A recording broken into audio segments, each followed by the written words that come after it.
When it comes to fashion, we all know aesthetics basically is what people focus on. In the social media age, a lot of people care about not having their own style but being fashionable. This is a problem because in the future, most people will care about trends rather than caring about what's in their wardrobe. This can lead to overconsumption, as Karl Marx would argue it's consumer capitalism. Now, obviously, we all want to look fly, we all want to look cool, but there's a right way to do it and there's a wrong way to do it. And you don't want to be in the wrong.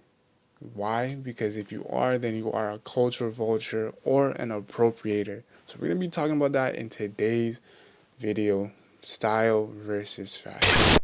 Now, if you say that you guys have no interest, you're either a bot or you're lying. Everybody has interest. So when it comes to being fashionable, it does take a skill. I'll never argue that it doesn't, because if that was the case, then all stylists would be not skillful.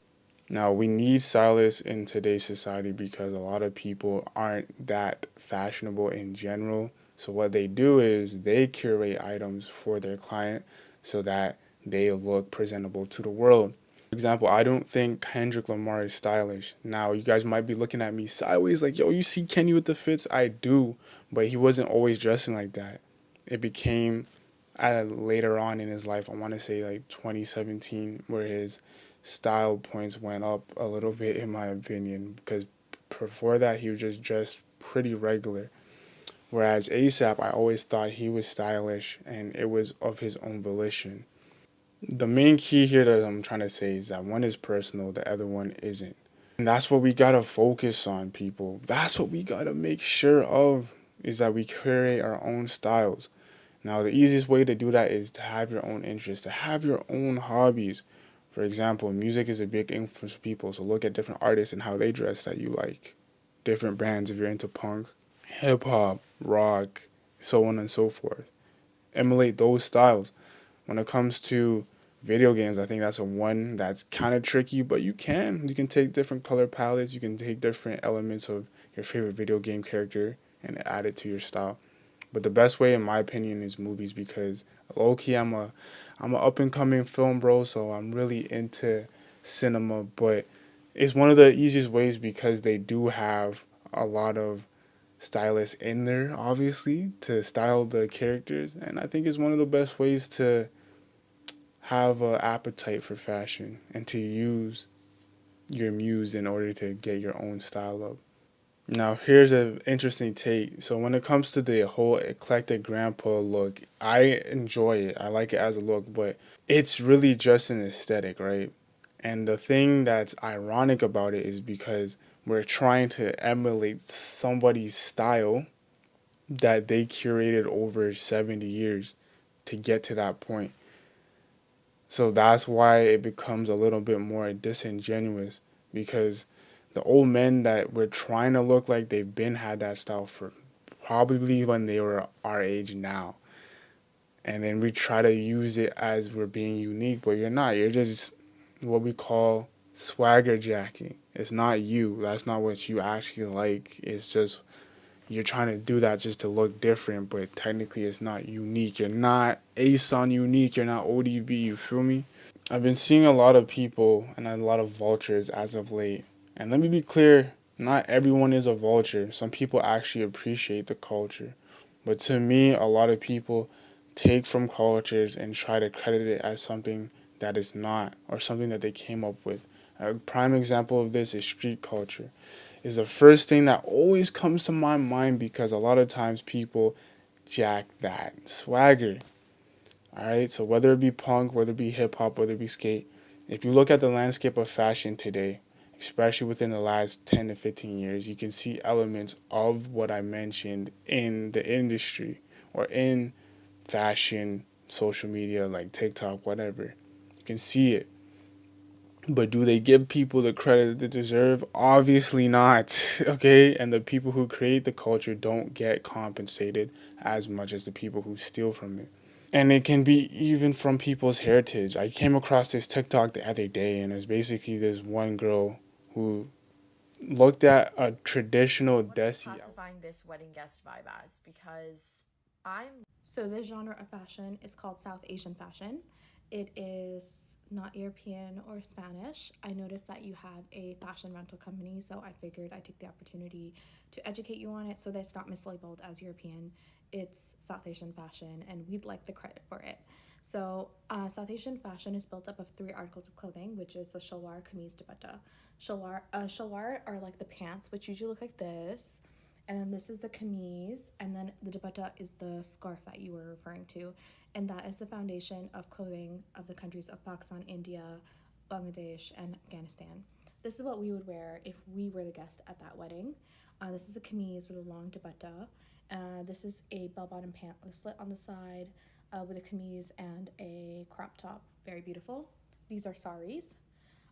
If you wanted to search more of these, you can Pinterest Pakistan, India wedding guest outfit of the days. The outfit, right? And yo, I grew up in like the GTA, so I'm around people from all different cultures, so I can easily spot them. Like, all right, that's like inspired by Desi culture, and she basically called it Scandinavian chic, and she's getting flamed online as she should. But these are the times that we're living in, where people will take from people's culture, people's heritage, and use it as something that is not. Call it that something that is not. There's a difference between referencing a culture but still giving it credit versus just stealing it and calling it something else. It's a different beast. It's a different, and I really think the people who should have the most say is the people who created it or descendants. Because I know if somebody were to misconstrue reggae or misconstrue like dancehall and how they dress in those elements, and I'm gonna make a video about that afterwards. Those things would probably bother me. I'm not from Jamaica, but my parents are, right? So I'm attached to the culture, you know. So I that's why I would feel disrespected, and I was disrespected even for the Desi thing because I'm like, bro, what are you talking about? Is it just a Desi outfit? Now this is one of the main issues.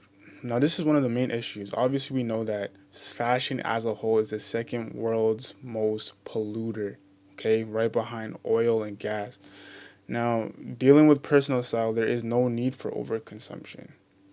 All your pieces are pretty much curated to your specific style, so there's no need to buy a lot of clothes in general. Whereas when trying to dress fashionable, there is no identity in it. You're basically trying to take somebody else's wardrobe, and then every 6 to 7 months you're gonna have to flip it because it might be outdated. This is where fast fashion comes in, and they're notorious for stealing from cultures, stealing from unknown designers, and the quality is lesser, but yet on the perk it is still affordable. So there's a trend, they're gonna capitalize on it, and they're gonna overdo it, but then it's gonna be out for that season, and now you have a closet full of clothes you're not even gonna wear. You're not even gonna wear. So that's why you gotta be careful when it comes to being fashionable or on trend, because you wanna get stuff that's timeless. That's why personal style is important, because yo, it's you as a person. For example, you know there's probably a older lady that you've seen, like, okay, she used to listen to like the Sex Pistols back in the day. Based on how she dressed, based on how her style is pretty much cemented. She's not gonna go flip to the eclectic grandma look, or she's not gonna go flip into workwear because that's who she is. People look at me and it's like, yo, for the most part, I be wearing workwear, but look at what type of jobs I do sometimes. It calls for it. So I already have those clothes already. You feel me? And then another issue that comes up is that people want to look fashionable for other people to see. So instead of actually enjoying it for the sake of art, so art for art's sake, you're just doing it to consume and to make other people watch you consume certain things. Doesn't make sense to me. That's just me. So all these things that I talked about in this video do come through when it comes to personal style versus being fashionable. I want you guys to be the former, not the latter, because The latter, you're just gonna spend way too much money. You're just gonna overconsume. You don't have any identity, and you're just gonna be in a everlasting cycle of buying and dumping, buying and dumping, buying and dumping, and you still don't know who you are. But when you get your own style and get it curated through your interests, inspiration, whatever it may be, people are gonna look like, yo, that's something that Darius would wear. People say that to me all the time. They send me videos of other people, pictures, like, yo, this is something that you would wear. This is your style. So people know.